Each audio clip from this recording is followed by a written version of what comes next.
Good morning বন্ধুরা। তো সুপ্রভাত জানাই। অনেকটা বেলা হয়ে গেছে, এখন আমার কাজ আজকে কমপ্লিট হয়নি। এখন আমি ঘর মুছবো ঘর মোছা কমপ্লিট হয়নি। তো তোমার এই বাবু আমার ছেলের এই খাওয়া হলো আর কি, টিফিন হলো।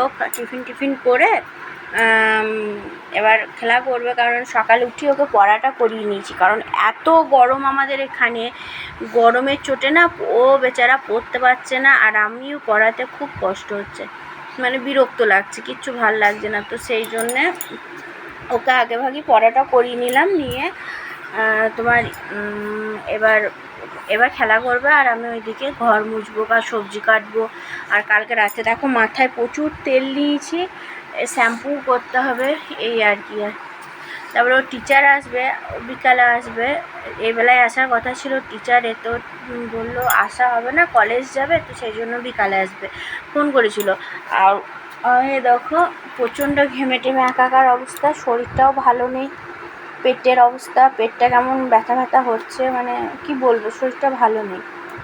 আর এই গরমে কি রান্না হবে, কি খাবো ভগবান জানে, কিচ্ছু ভাল লাগছে না, কি যে রান্না করবো কে জানে। তো এসো না, তো কী যে রান্না করবো ভগবান জানে, মানে ভালো লাগছে না কিছুই। তো সেই জন্য আর কি, এবার ওটাই হলো কথা, যে কী রান্না করব, কি হবে।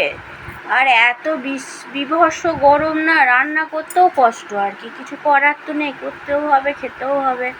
আর এই গরমে রুটি একদমই ভালো লাগছে না, গরমে করছে, মানে রুটি করতেও খুব কষ্ট হচ্ছে, তার সাথে খেতেও ভালো লাগছে না রুটি। তো এটাই হলো কথা। তো আমার তো চাটা খাওয়া হয়ে গেছে, চা খেয়ে ওকে পড়তে বসিয়েছিলাম। আমার শাশুড়ি মা দোকান গেলেন, কিছু সবজি আনতে গেল, আর আমি এদিকে ঘরটা মুছে পরিষ্কার করে যাব সবজি কাটতে। তো সবজি কেটে ছানাটা সারবো, তারপরে এসে টিফিন করব। এই তো চলো আবার তোমাদের সাথে দেখা হচ্ছে। দেখো আমি আশেপাশে কাজ কমপ্লিট করে চলে এসেছি সবজি কাটতে। তো আজকে হচ্ছে 5 রকমের শাক ভাজা হবে, মা বানাবে। তবে সব শাক তুললে আমাদের মানে বাড়িতেই হয়েছিল, তুলে তোমার কেটে নিচ্ছি। মায়ের সাথে গল্প করছিলাম, আর ওই রান্নাঘরে সব কেটে নিচ্ছি। আর এত গরম না, এই গরমে বিভৎস শরীরটা খারাপ করছে জানো তো। আর আমি চান করার আগে সবজিটা কেটে নিই, কারণ না কাটলে পরে চান করার পর সবজি কাটতে খুব বিরক্ত লাগবে। তো চান করেই টিফিন। দেখো আমি চান করে চলে এসেছি, দিয়ে একদম ফ্রেশ হয়ে নিচ্ছি, ক্রিম লাগিয়ে ফ্রেশ হয়ে নিচ্ছি। আর এত গরম না, কি বলবো। আর আমি এখনও অবধি টিফিন করিনি, চান করলাম, এবার যাবো যে টিফিন করব। আর এই এসি জ্বললে না গায়ে একটু ময়শ্চারাইজার না লাগালে পরে হাত পাগুলো কেমন চচ্চর করে, সেই জন্য হাতে পায়ে একটু ময়শ্চারাইজারটা লাগিয়ে নিলাম। আর দেখো আমার পিছনে বাবু বসে হোমওয়ার্ক দিয়েছি, সেই হোমওয়ার্কগুলো করছে। আর আমি যাব এই ফ্রেশ হয়ে সব কিছু করে তোমার করতে যাব, টিফিন করতে যাব, কারণ এখনও অবধি আমার টিফিন হয়নি।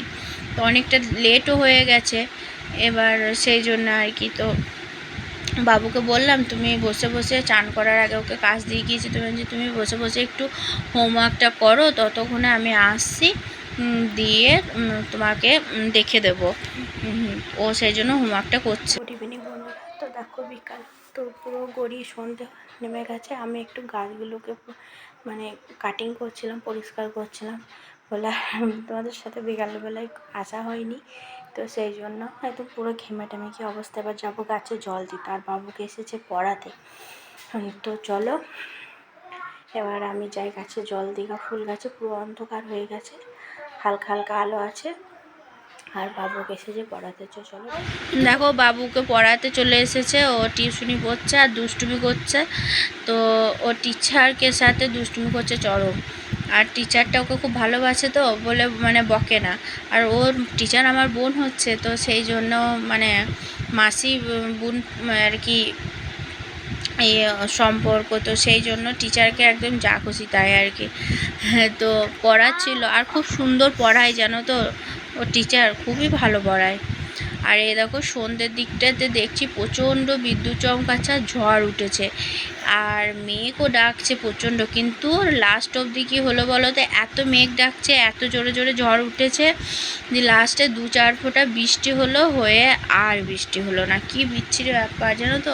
কিন্তু কি হলো, মেঘ ডাকাতে এখানে হাওয়া দেওয়াতে এখানে ওয়েদারটা না ঠান্ডা ঠান্ডা হলো, এইটুকুই যা। তো আমার রান্না বান্না সব কমপ্লিট হয়ে গেলো রাতে।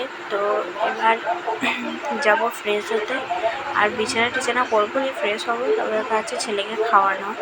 তো চলো সব করে নিই। আর এদিকে তো দেখলে মেঘ ডাকছে, হালকা হালকা বৃষ্টিও পড়ছিল, ঝড় উঠেছিল, যে সব বন্ধ, কিচ্ছু নেই। আর এত গরম সহ্য করা যাচ্ছে না।